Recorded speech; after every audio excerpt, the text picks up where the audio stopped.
you know, the sun is kind of coming in here, and I'm thinking, okay, what happens if we shoot, let's put the bride directly into the sun, and let's see if we can save the shot somehow or another. So that's going to be the game plan this time. Am I going to use off-camera flash? Nope, I'm going to set that thing aside. I'm going to use my translucent panel to interrupt the sun's rays this time, and that'll still give me the direction. A little bit high here, but let's see if we can make that work. So that's the game plan. I'm heading over this way.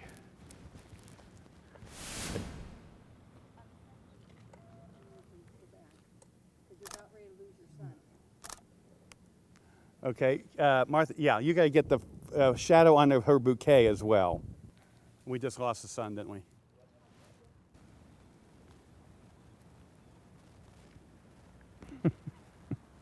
Waiting for the sun.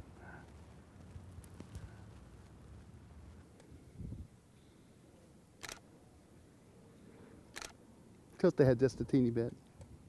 Kick the right elbow out just an inch so I get a little diagonal. I originally was taking some photographs over here with those doors behind her, and I think that's adding a little bit of interest. I think it looks pretty good here, but you know what, the way the glass is reflecting, it's actually a little bit too bright. And I thought maybe if I move to my left, I can pick up a little bit more of the brick wall over here, and I think that would work just a little bit better here. Plus we got some bushes, everything else. Do I like the bushes? The bushes give us some nice contrast between she in her white gown and the dark bushes, but I think I even like the brick even a little bit more. So I'm going to kind of move to my right just a bit more and just put her against that brick.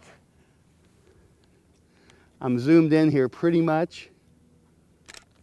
And I'm thinking I might like that, but now I have the corner of the building I have to deal with too.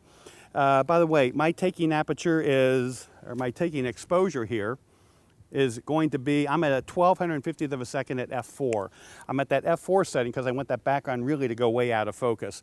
And I've got the capability with the camera to give me the high shutter speed. We're not using off-camera flash in this situation, so it can go wherever it needs to go. I'm actually going to open it up to 2.8. I'm going to go to manual, because now what manual will do for me is let me, the aperture priority is going to read too much off of her white gown and it's going to tend to overexpose. But I'm just going to use the manual and try it a thousandth of a second at 2.8, and I want to see what that's got going for me right here. It's telling me I'm overexposed about a stop, but the overexposure about a stop, well, it's getting that reading because she's in all white, but when I look at it, it looks pretty darn good. So I'm going to keep it on manual. Our sun's behind there, see if we can get a couple photographs. I would fine tune the gown a little bit. It's kind of blowing around a little bit, so we'll let LaDon jump on in, get us a pretty gown there. And I even want to try another location, moving way over here and using this brick right here. By using the corner, I've got two colorations of the brick. I got the brighter part of the brick and then the shadowed part of the brick. And I don't know if I like that or not in the scene. It just seems to be like a line, like there's something wrong when I look at it. So I'm just going to make it go away and basically just shoot over at this area right here. You're fine, just turn. Okay, LaDon, I need some veil on this side here. This is my problem.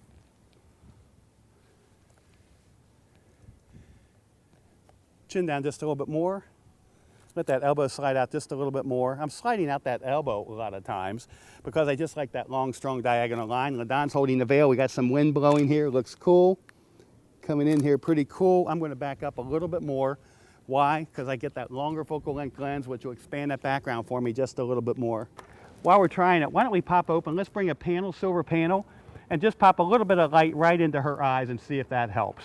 Just get 3 feet away from her, pop it in from the bottom.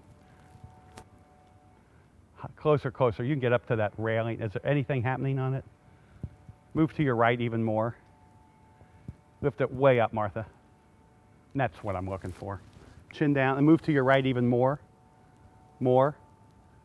Okay, good. Lips together. Chin down, look over my head.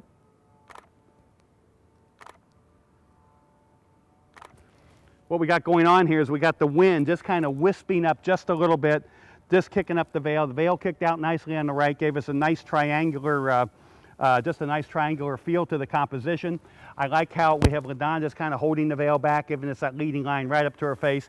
Anyway, I think it's really kind of a cool shot what we got going on here. So again, waiting for our sun to come out from behind that cloud, and Casey just kind of resting and waiting. I think we pulled together kind of a cool shot. So a couple more minutes on the sun, and then we're going to bring the translucent panel in, let it intercept the sun's rays, and then see what we get when the sun comes back out.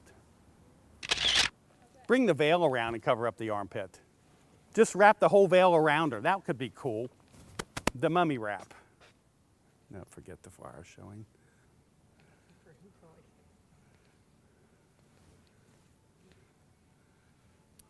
Okay, Casey, turn your head a little bit more. Lean back some more. Martha, you got to move to your right. You got plenty of room on this side. There you go, good.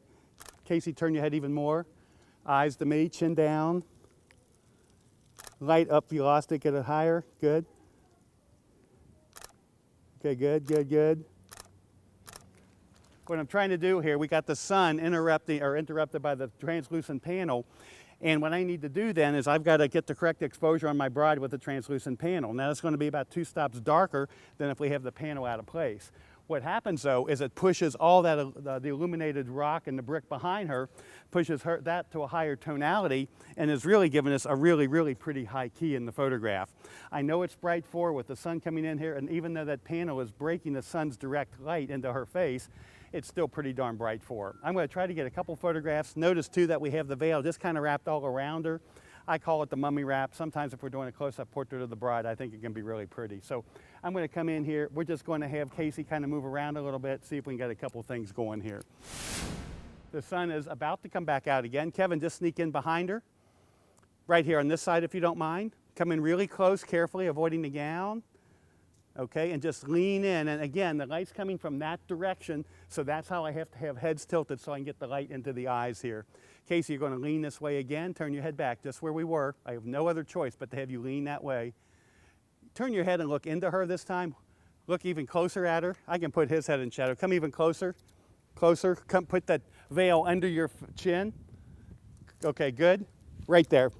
Good, good, good. Happy, happy. Okay, good. Come even closer. Okay, good, good, good, good. No smile for me this time, Casey. Just easy. Chin up just a little bit, Kevin. Kevin, turn your nose towards me some more, but still looking down at her. Turn your head towards me some more. Come in closer to her. And the reason I have him turn his nose more towards me is because it was breaking his cheek line before, and I just didn't think it looked very pleasant. You need to look like you're enjoying being that close to her, Kevin. A little happier. There you go. Okay, good, good, good. Happy, happy, real happy, Casey. And we got a couple of them right there that I think are kind of interesting. I know that they're kind of fighting the bright sun and everything else, but I do think it makes a really pretty photograph here for our bride and groom. The thing is that when I have her turn her head this way, turn it that way, you can see that the shadows are just coming in here, cast by the, the top part of her eye, because the sun is coming in like that angle there, which means that coming in here, it's going to shade. Do I care how it's hitting Kevin? Not really. Casey turning back this way again, chin down a bunch, and this is where it gets bright on her eyes. But now you can see that now the light from our sun up there is just coming right into her eyes, and it really lights up the color of her eyes too. So that is kind of a rushing through situation, sun going in and out again, just like it does on the wedding day. And let me say that once I get it set up, what we might work maybe 5 minutes with the bride and groom in this situation, and we're like kind of done. Another thing I really, really want to emphasize on this video, as I've tried to on some of the other videos as well, is remember that the bride and the groom are not your models for your use on the wedding day. It is not about you shooting for your studio on the wedding day. It's about you shooting for the bride and the groom.